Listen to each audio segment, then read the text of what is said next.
Hello my dear students, welcome to my official YouTube channel. आज हम बात करेंगे क्लास टेंथ के चैप्टर 7 कोऑर्डिनेट जियोमेट्री के बारे में। यस, कोऑर्डिनेट जियोमेट्री जो क्लास टेंथ में पेज नंबर 155 पर है in NCERT book. Right, chapter का नेम देखते ही आपको कुछ याद आ रहा होगा कि आपने इस चैप्टर के बारे में कहीं कुछ तो पढ़ा है। तो अगर आप ऐसा सोच रहे हैं तो आप बिल्कुल ठीक सोच रहे हैं। आपने क्लास 9th में इन चैप्टर 3 इसके बारे में थोड़ा सा इंट्रो लिया था। No need to worry, I know, बहुत अच्छे से जानते हैं कि क्लास 9th में कुछ बच्चे सीरियस नहीं लेते हैं अपनी स्टडी को। तो क्लास 10th में आपको पता ही है कि 9 से रिलेटेड कुछ कुछ कॉन्सेप्ट्स हमारे यूज़ हो जाते हैं, बट आपको घबराने की ज़रूरत नहीं है। यहाँ मैं आपको अपने चैनल पर क्लास 9th के जो बेसिक कॉन्सेप्ट जिन बच्चों को नहीं पता या जिन्होंने अच्छे से नहीं पढ़े या बहुत ब्रीफ में नहीं जिनको पता, वो सारा बेसिक्स यहाँ पर डिस्कस करूँगी। राइट, तो सबसे पहले इसी के साथ में चैप्टर 10th अपना क्लास 10th का स्टार्ट करने से पहले आपको 9th का कुछ इंट्रोडक्शन देना चाहती हूँ जो क्लास 9th में था। आपने बेटा क्लास 9th में कुछ ऐसा काम किया था, कार्टीजन प्लेन पर काम किया था। राइट, आपको याद आ रहा होगा आपने कार्टीजन प्लेन पर काम किया था। आप क्या करते थे, एक प्लेन बनाते थे 1 2 3। आपने यहाँ पर एक्स एक्सिस वाई एक्सिस पर यहाँ पर प्लॉट किए। ये बेटा हमारी होती है एक्स एक्सिस, वाई एक्सिस, ये X dash and Y dash. बार बार एक्सिस लिखने की नीड नहीं होती है। राइट, नेगेटिव साइड को मैंने जस्ट टक से डिनोट किया है। तो आप वहाँ पर ऐसे पॉइंट्स को प्लॉट कर देते थे। अगर मुझे 2 लेना है एक्स एक्सिस से, वाई से भी 2, तो 2,2 आप ऐसे कुछ वहाँ पर -1 से लेना है नेगेटिव वे में -2 पे, तो -1, -2। राइट, यहाँ पे अगर हमने लेना है तो 1,0। आप सबको पता है कि इस वाले पॉइंट को हम क्या बोलते हैं, ओरिजिन बोलते हैं।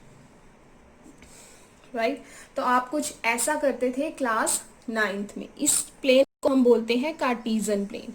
कार्टीजन प्लेन का मतलब जो हमारा एक्स वाई, जिसमें हम एक्स एक्सिस और वाई एक्सिस दोनों की बात करें, उसको हम बोलते हैं कार्टीजन प्लेन। ये हमारा कैसा हुआ बेटा, 2 डायमेंशनल हुआ। ये हमारा कैसा हुआ, 2 डायमेंशनल। एक्स और वाई दोनों की बात की गई है, इसलिए हमारा हुआ 2 डायमेंशनल। तो क्लास 9th में आपने इसके बारे में स्टडी किया था। एंड जो हमारी एक्स एक्सिस है पूरी कंप्लीट, ये कैसी होती है बेटा, ये हमारी हॉरिजॉन्टल लाइन होती है। राइट, हॉरिजॉन्टल लाइन, इसको मैं ढंग से लिख देती हूँ, हॉरिजॉन्टल लाइन। राइट, अब ये लाइन हमारी कैसी होती है, वर्टिकल लाइन। वाई एक्सिस को हम बोलते हैं वर्टिकल लाइन, एक्स एक्सिस को हम बोलते हैं horizontal line. Right, positive negative, ये डायरेक्शन हमारी पॉजिटिव वे में डायरेक्ट होती है और ये हमारी नेगेटिव वे में होती है।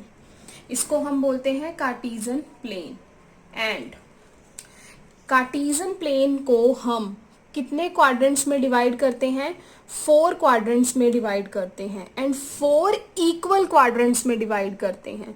जो हमारा ये कार्टीजन प्लेन मैंने यहाँ बनाया हुआ है, इसमें जितना पार्ट यहाँ होगा उतना ही यहाँ होगा, मीन्स चारों पार्ट इक्वल होंगे। राइट, तो सर्कल का जिसको आप 1/4 बोलते हो क्वाड्रेंट, तो इसको first quadrant, second, third and fourth, इसको हम बोलते हैं। राइट, आपने इसके बारे में स्टडी किया था क्लास 9th में। ठीक है, अब हम यहाँ पर बात करेंगे अपना क्लास 10th के बारे में। सबसे पहले मैं आपको यहाँ पर बताऊंगी कि मीनिंग क्या होता है कोऑर्डिनेट ज्योमेट्री का। तो मीनिंग तो आपको बेटा क्लियर हो गया होगा। जहाँ पर हम एक्स और वाई दोनों की बात करते हैं, एक्स और वाई दोनों की बात करते हैं, एक्स एक्सिस को मैं एब्सीसा बोलती हूँ, वाई एक्सिस को ऑर्डिनेट बोला जाता है। तो अगर मैं वर्ड कोऑर्डिनेट को इंग्लिश से हिंदी में ट्रांसलेट करूं तो आपको क्लियर हो जाएगा। कोऑर्डिनेट का मीनिंग होता है कि दो चीज़ों की कोऑर्डिनेशन से, जो काम होता है। तो आपको क्लियर ही हो रहा होगा कि कोऑर्डिनेट, जहां हमारे एक्स एक्सिस और वाई एक्सिस दोनों की बात की गई है, उन दोनों को मिलके हमारा बना कोऑर्डिनेट। जियोमेट्री, जियोमेट्री का मतलब, जियो का मतलब क्या होता है अर्थ, एंड मेट्री का मीनिंग होता है मेजरमेंट। इसका मतलब मैं आपको अभी ब्रीफली बताने वाली हूँ, ध्यान से देखना। एक बात और बेटा, ये जो हमारे -1,2 मैंने यहाँ पर प्लॉट किए हैं, ये ऑलवेज किस में होते हैं, हमारे ऑर्डर्ड पेयर में होते हैं। ऑर्डर्ड पेयर का मीनिंग क्या होता है, प्रॉपर ऑर्डर में लिए लगे हुए होते हैं। ये जो हमारा -1 है, ये एक्स एक्सिस को, और ये मेरा वाई एक्सिस को डिनोट करेगा। ऐसा नहीं है कि -1, अगर मैं -2, -1 लिख देती हूँ, तब -2 मेरा x होगा एंड -1 हमारा y होगा।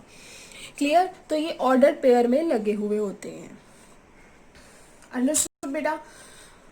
अब मैं आपको बताऊंगी जो मैंने बताया जियोमेट्री, जियो प्लस मेट्री, अर्थ की मेजरमेंट। अब आप सब ने अपने फोन में, एंड्रॉयड मोबाइल फोन में अपने नेविगेशन सिस्टम देखा होगा, राइट? आप सब ने नेविगेशन सिस्टम देखा हुआ होगा। नेविगेशन सिस्टम में आप क्या करते थे बेटा, आपने कुछ ये चीज देखी हुई होगी कि आपको ऐसे 2 पॉइंट्स नजर हुए आते हैं कि जिस डेस्टिनी पे आप खड़े हो और जिस डेस्टिनी पे आपने जाना है। डेस्टिनी मीन्स जहां आप खड़े हो और जहां पर आप जाना चाहते हो। तो किसी के लिए आप जहां खड़े हो वो डेस्टिनी है, किसी के लिए और है, राइट? तो आप अपनी लोकेशन को सर्च करते हो, जो आपकी लाइव लोकेशन होती है, जहां आप जाना चाहते हो वो वहां पे आपको पॉइंट आउट करता है। तो ये देखो, ये नेविगेशन सिस्टम पे ये ऐसा कुछ बना हुआ होता है। तो इसका मतलब होता है ये किस पे बना हुआ है, ये अर्थ की मेजरमेंट ही कर रहा है ना, अर्थ पर ही मेजरमेंट हो रहा है। तो इसीलिए हम इसको कहते हैं कोऑर्डिनेट, यानी एक्स और वाई दोनों की बात की जाए। जियोमेट्री, अर्थ के सिस्टम के बारे में बात की जाती है। अब ये जो नेविगेशन यूज हो रहा होता है बेटा, ये ऑलवेज हमारा कार्टेशियन प्लेन, यानी हम इसमें एक्स एक्सिस और वाई एक्सिस दोनों की बात कर रहे होते हैं, एक्स वाई में होता है ये। क्लियर? अब जो एक्स वाई पे, अगर मैंने यहाँ पे कार्टेशियन प्लेन बनाया है, ये हमारी वाई एक्सिस है और ये एक्स एक्सिस है हमारी। इस पे अगर मुझे इस पॉइंट पर पहुंचना है, एक्स कोमा वाई पर पहुंचना है, तो मैं इस साइड से ऐसे चलूंगी, एक्स एक्सिस पर इतना चलूंगी, फिर उसको वाई डायरेक्शन में मूव करूंगी खुद को, तो हम पहुंच जाएंगे एक्स कोमा वाई पर, राइट? हॉरिजॉन्टल होती है और ये हमारी होती है vertical, means X comma Y. इस पॉइंट को हम क्या बोलेंगे, एक्स कोमा वाई। पहले हमने इस डायरेक्शन में मूव किया, फिर इस डायरेक्शन में मूव किया, राइट? और ये था इसका कोऑर्डिनेट जियोमेट्री का मीनिंग। नेक्स्ट बेटा, आप सबको ये भी पता है कि यहाँ पर x भी पॉजिटिव होता है, y भी पॉजिटिव होता है। फर्स्ट क्वाड्रेंट में x भी पॉजिटिव होता है एंड y भी पॉजिटिव होता है। सेकेंड क्वाड्रेंट में मेरा x डैश, जिसको मैंने नेगेटिव में बोला है, ये हमारी नेगेटिव डायरेक्शन होती है, ये भी हमारी नेगेटिव होती है। तो यहाँ पर x नेगेटिव आ गया, ये पॉजिटिव में मूव होता है, तो इसलिए ये चीज़ पॉजिटिव आ जाती है। अब ये भी नेगेटिव, ये भी, टक का मीनिंग नेगेटिव, तो नेगेटिव कोमा नेगेटिव। यहाँ पर x पॉजिटिव होता है और y नेगेटिव होता है। x एक्सिस को मैंने बोला है पहले डिनोट करते हैं और y को हम बाद में करते हैं। पहले x आता है और बाद में हमारा y आता है। ये बेसिक चीज़ें थी जो आपको पता होनी चाहिए क्लास 10th को में कोऑर्डिनेट जियोमेट्री स्टडी करने से पहले। मैंने सारा कॉन्सेप्ट आपको बताया है जो क्लास 9th में हमारा यूज़ होता है, राइट? तो अब क्लास 10th में जो हमारा चैप्टर 7 है, वो बेटा हमारा कितने पार्ट्स में डिवाइड है। पार्ट्स का मीनिंग ये है कि इसमें कितनी एक्सरसाइजेस हैं। तो बेटा इसमें हमारी जो चैप्टर 7 है, इसमें हमारी 4 एक्सरसाइज हैं। एक्सरसाइज 7.1, 2 एंड 3, 2, 1, 3, ये हमारी नॉर्मल जो एनसीईआरटी की एक्सरसाइज है, जिसे सभी बच्चे करते हैं और क्लास टीचर क्लास में भी करवाते हैं। कई बार कुछ बच्चे होते हैं जो 7.4, जिसको हम ऑप्शनल एक्सरसाइज बोलते हैं, ये हमारी ऑप्शन होती है, इसको बच्चे छोड़ देते हैं। पर आपको यहाँ इस एक्सरसाइज को छोड़ना नहीं है, बिकॉज आपके बोर्ड के एग्ज़ाम हैं और ये एक्सरसाइज बहुत ज़्यादा इंपॉर्टेंट होती है। ये हमारे पूरे चैप्टर का इसके अंदर कंप्लीट समराइज होता है। तो हम इस एक्सरसाइज को भी नहीं छोड़ेंगे, हम सभी एक्सरसाइज यहाँ पर ब्रीफली उसके सभी क्वेश्चन के बारे में डिस्कस करेंगे। एंड 7.1 में बेटा जो हमारा यूज है क्लास 10th में वो है हमारा डिस्टेंस फॉर्मूला। एंड 7.2 में है बेटा हमारा सेक्शन फॉर्मूला। 7.3 में है बेटा हमारा एरिया ऑफ ट्राइएंगल, राइट। ये हमारे इसमें 3 फॉर्मूलाज यूज हैं। मैं यहाँ पर आपको इसका ये जो इसमें फॉर्मूलाज यूज हैं उसकी डेरिवेशन भी करवाऊंगी। इन तीनों डेरिवेशंस की मैं एक अलग से वीडियो बनाऊंगी। जो बच्चे इस डेरिवेशन को करना चाहते हैं वो करें, और जो नहीं करना चाहते वो उसको स्किप भी कर सकते हैं। बिकॉज ये जो डेरिवेशन है आपको इसका मीनिंग पता होना चाहिए कि वो फॉर्मूला डिराइव कहाँ से हुआ है, और ये डेरिवेशन आपकी क्लास 11th क्लास 12th में काम आती है। वहाँ पे आपको ज़्यादा माइंड लगाने की ज़रूरत नहीं पड़ती है, जो बच्चे अच्छे से इस कॉन्सेप्ट को स्टडी कर लेते हैं यहाँ पर, राइट। 7.4 है बेटा वो हमारी ऑप्शनल है, जैसे मैंने आपको बताया। एंड जो एक लास्ट और सबसे इम्पॉर्टेंट चीज़ है कि जो चैप्टर हम करने जा रहे हैं इस चैप्टर की डेवलपमेंट किसने की है। यस, इस चैप्टर की डेवलपमेंट किसने की थी हमारे। तो मैं आपको यहाँ बताना चाहूँगी कि जो हमारा चैप्टर 7 है उसकी डेवलपमेंट की थी French mathematician. Yes, French mathematician किसने की थी बेटा, रेनी डेस्कार्ट।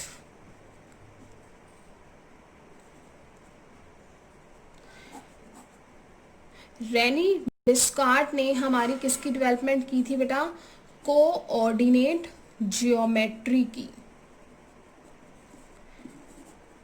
Development of coordinate geometry. ये भी आपको पता होना चाहिए कि इसकी डेवलप। हाँ जी बेटा, इस नेम को नोट डाउन और माइंड में रखिएगा। ये याद रखना बहुत ज़रूरी तो नहीं है लेकिन आपको पता होना चाहिए। फ्रेंच मैथमेटिशियन रेनी डेस्कार्टे ने डेवलपमेंट की थी किसकी, कोऑर्डिनेट जियोमेट्री की, राइट। तो ये था हमारा पूरा brief introduction of chapter 7 coordinate geometry, right. तो मिलते हैं बेटा अपनी नेक्स्ट वीडियो।